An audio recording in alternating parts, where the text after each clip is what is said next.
A Shalom Akim, Shalom, Shalom, giving all praises, glory, and honor to Yahweh, Ba'ashem Yahweh Shai, Ba'ashem Rakakwadash, double honors to the apostles and the elders of Great Millstone for teaching us his truth, and salutations to the sincere Akim and Akwathim listen. May the blessing of election be upon your house. My name is Raquai. I'm back in here with another quick and Lord's will is always an edifying lesson. And for today's lesson, I wanted to go through a topic of reputation, having a good name, especially, throughout your day to day, whether it's on a job, whether it's through business or, whatever endeavors or your certain affairs that you carry, within the world, right? Because, those things, a good reputation or a good name, I should say, is very, very invaluable. It's very, very precious, because when you think about it in the ancient times, we didn't have, what's it called? We didn't have resumes, for job applications. We didn't have, referrals and all this, nonsense that what people do today to try and figure out the type of person that you are, right? So the ancient way was to actually know about, what kind of stock did you come from, and the type of character that person had, right? So we strive to strongly exemplify the character of Yahweh, and upright examples of our forefathers, to essentially mold us in a righteous, virtuous direction, knowing how they operated within their captivity, or whether it was in their captivity or within their sovereignty, and how they dealt with certain things, right? So I wanted to touch on this topic, as well, also, as um to not only show the importance of a good reputation and a good name, but also to show that those resources, I'll say it like that, those people can serve as an asset to you, within times of trouble, within times of need, right? You never know, what kind of situations, can arise for us within, the midst of Jacob's trouble, for example, right? And in those situations, we need to be able to have, what's it called? What we need the Lord to intervene for us, and how much more for the Lord to use a particular person, within the world, to be able to actually intervene for us and look out for us in times of need. Because the Lord said, I think it says in Isaiah that his servants shall eat. But think about this, how that plays out, be very, very interesting, and how much more when you have a good reputation can actually add to that, right? So to assist in that, I should say, right? So I'm just gonna floor around with this idea, with having a good name, whether it's in the workplace, whether it's within your day-to-day, like for brothers that might have businesses and you deal with people and so on and so forth, right? How much that reputation is still very, very important, right? When people actually desire you, right? And you realize, okay, this person is very, very profitable. This person, he has a good reputation of working hard, right? And even some of the mistakes I've made, for me, learning that tighten up on certain things, right? Like, for example, like my punctuality, and not to become, bitter within, our situations, but to essentially uphold a sentiment of uprightness, within, with not just within the workplace, but like, within, our daily lives, right? And daily walk, right? When we interact with certain people and so on and so forth, right? Um, this is Proverbs chapter 22, verse 1. And it says, a good name is rather to be chosen than great riches, and loving favor rather than silver and gold, right? So, a good name is essentially a lot more precious than great riches and gold and silver, because what it does is a good name essentially carries it carries weight. You know, one of the examples of this was there was a show I used to watch back in the day called Game of Thrones, right? When it was still on the air. And there was a family, so for brothers who have never seen it, there's a family known as the Lannister family. And this particular family, there was a character, when he was always in a bind or a strange situation, or maybe when he was hemmed up in prison or whatever it was, right? He always gave them their last name, and he always would say, a Lannister pays his debts, right? That was the name of the family, right? So essentially they were upheld to a certain kind of standard in terms of how they conducted themselves as in the midst of people that weren't a part of that family, right? So they had a certain kind of honor, duty, and conduct about themselves. And that was a strong message that was very imparted onto the father in the show, but he pushed that same vibe onto his children, right? So knowing our identity, it comes with a vibration. It comes with a sentiment of uprightness, because that's how the other nations operate anyway. They tend to walk a little bit more uprightly, but how much more us as the chosen people of the Lord, a holy people unto the Lord thy power. The Lord hath chosen us to be a special people above all these other people, right? So I want to come back to this precept real quick. I just want to get this one here.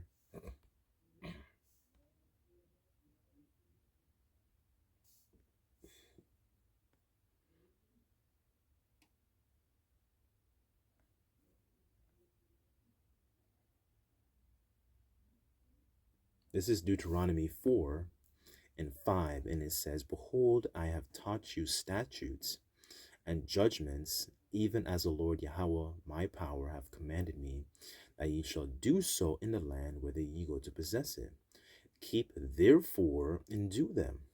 For this is your wisdom and your understanding in the sight of the nations, and which shall hear and say, Surely this great nation is a wise and understanding people, right? So this is supposed to see Yahweh Bashem Yahushua exemplified, within us in the way we carry ourselves, right? The other nations are supposed to look at that and supposed to reverence and see like, wow, these people are a great and wise and understanding people, right? But a lot of our people don't really they don't see essentially the value in that. They don't see, for them, they see the value in Esau's money. They see the value in Jordans. They see the value in destroying themselves. They see the value in just being a couple of degenerates. The scriptures say they are wise to do evil, but to do good they don't have any knowledge, right? And that's the Lord created us to be, and wants us to be a holy people, right? The nations are supposed to look to us as, these people are a beacon of understanding. They got wisdom, right? They know how to actually be an overseer. They know how to do things, right? And that promotes a sense of uprightness, right? But our people just like to behave as degenerate plants of a strange vine, right? So this is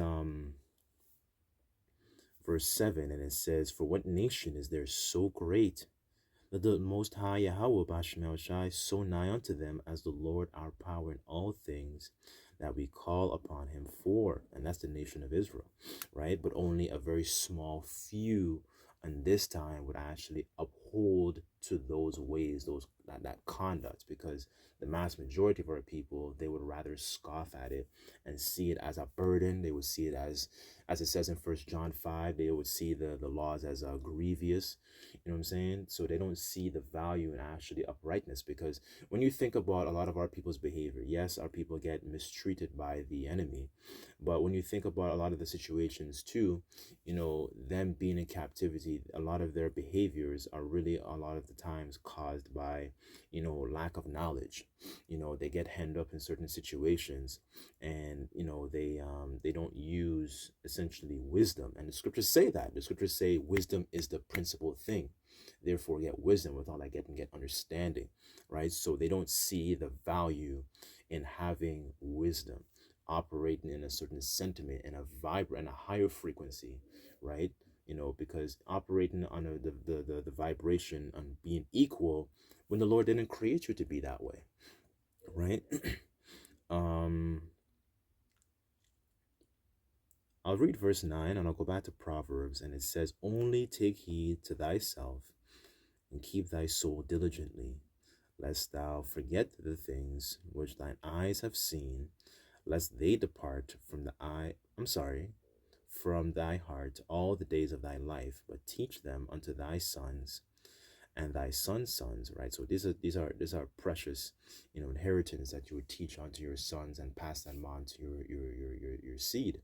The scriptures say that he that teacheth his son grieveth the enemy. Right. So this is a very, wise counsel. Coming back to our understanding and heritage is realizing, like, okay, it promotes an upright conduct, because it changes the way you walk, right? So I wanted to go back to that word in Proverbs. I'm sorry, that verse here in Proverbs. And I'm just going to go real quick into the reason why.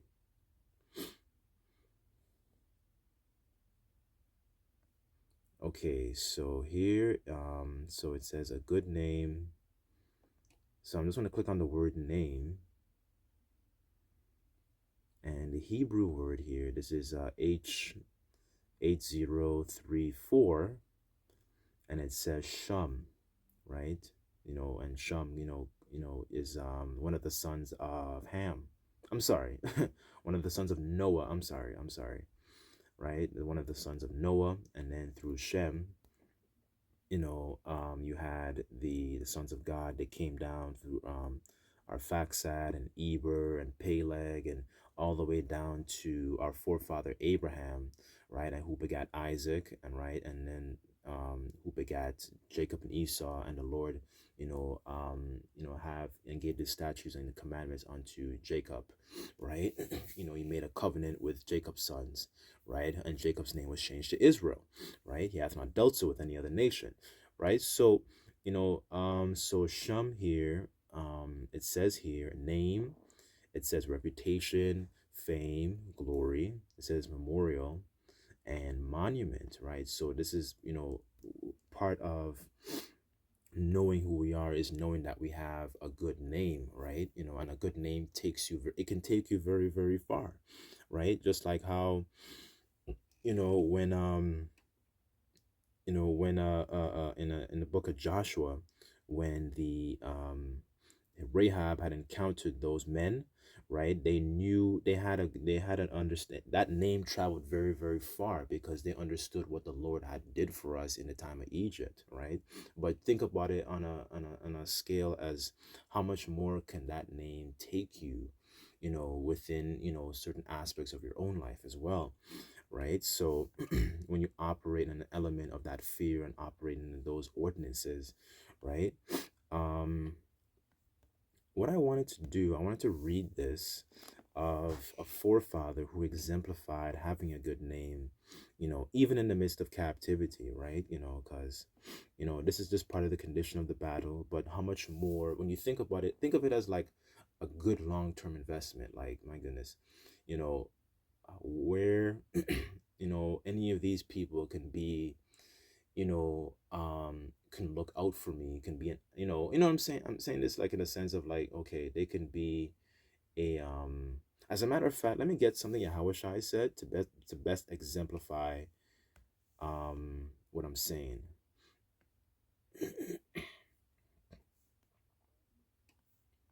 This is,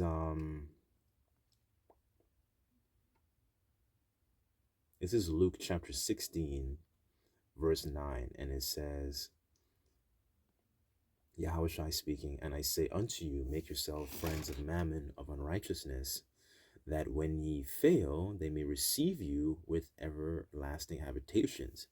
I read it in the AMP, and it says, "And I tell you, learn from this, make friends for yourselves for eternity by means of wealth of unrighteousness, that is, use material resources as a way to further the work of the Most High, so that when it runs out, they will welcome you into eternal dwellings," right? So, in those kinds of situations, you might have certain kinds of relationships with people, in the world. They be able to do things, help you out in certain situations when you don't have, or you might fall into a jam, right?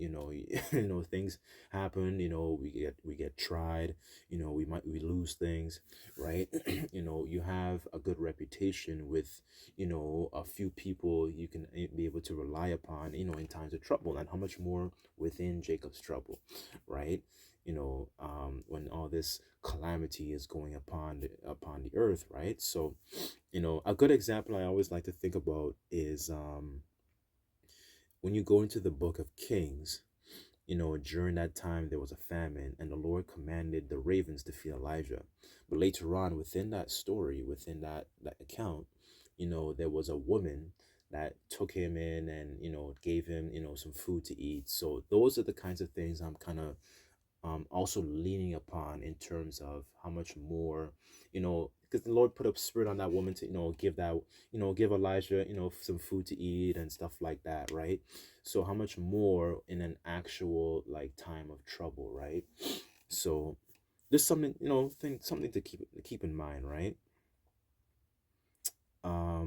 Okay, let me go back to the account here.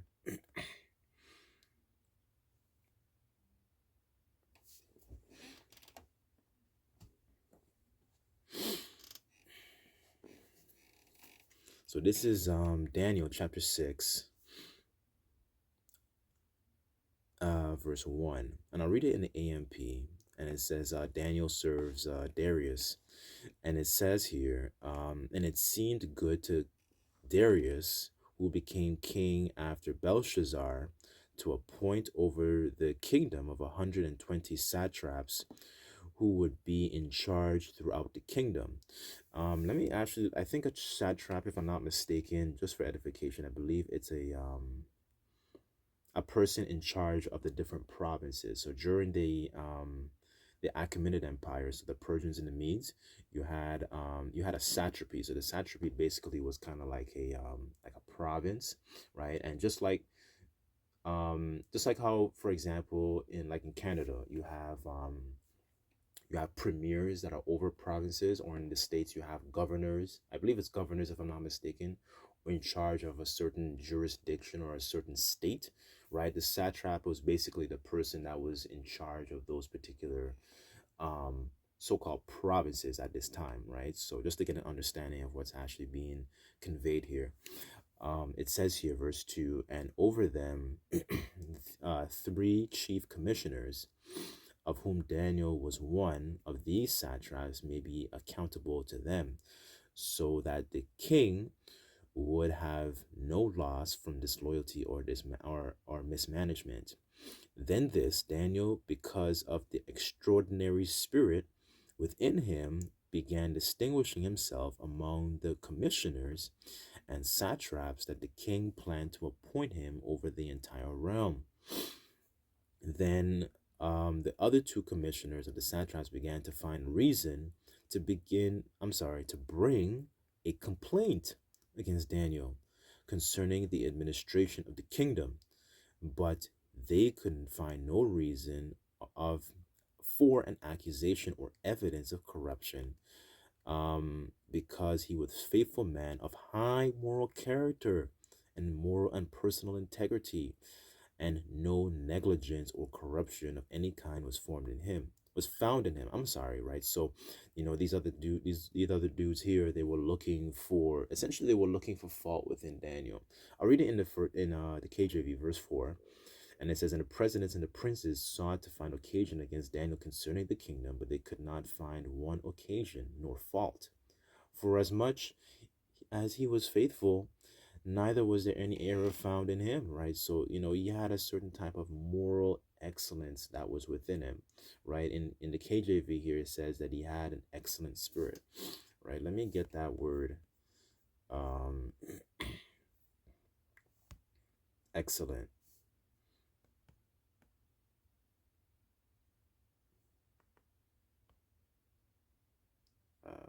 At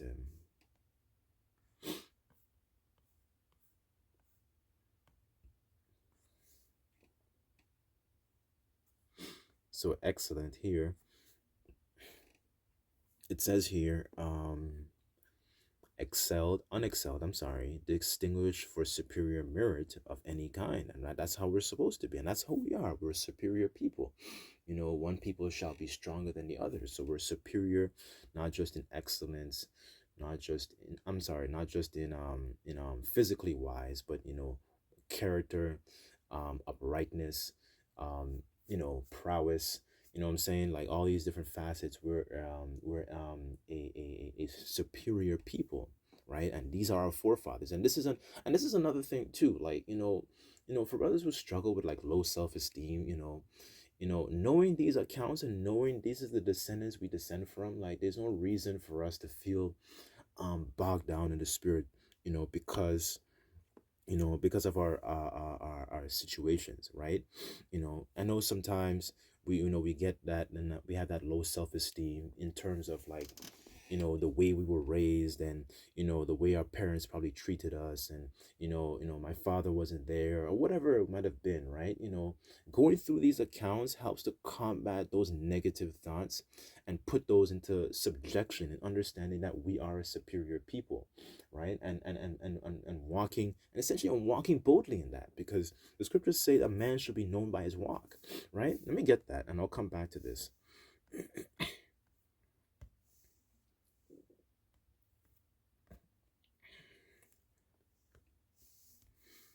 I don't behave like these degenerate pookies that are walking around here, man. So this is Sirach 19, verse 29, and it says, a man shall may be known by his look, and one that hath understanding by his countenance when thou meetest him.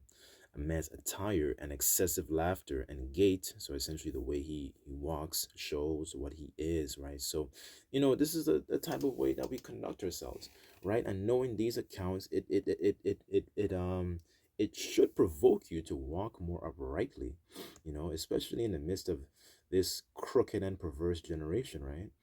And there's a lot of pookies and hoes, and people, they don't see the reverent, they don't see the value in having a reverence for the Heavenly Father, right? It's a scripture that says it's like a glorious robe. Hold on, let me see if I can find that in the Apocrypha.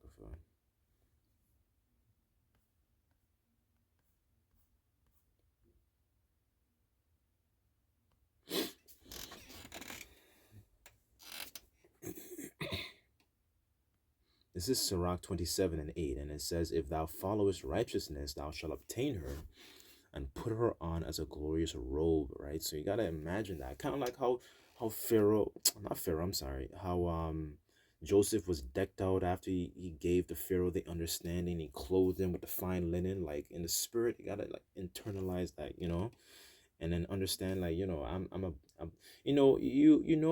you know when to conduct yourself in a certain type of etiquette and fashion, right? We're not the degenerates that Esau likes to push out on TV, and showing us to be complete, animalistic and stuff like that. Like we're royal people, we're royalty, right? So um I'll go back here.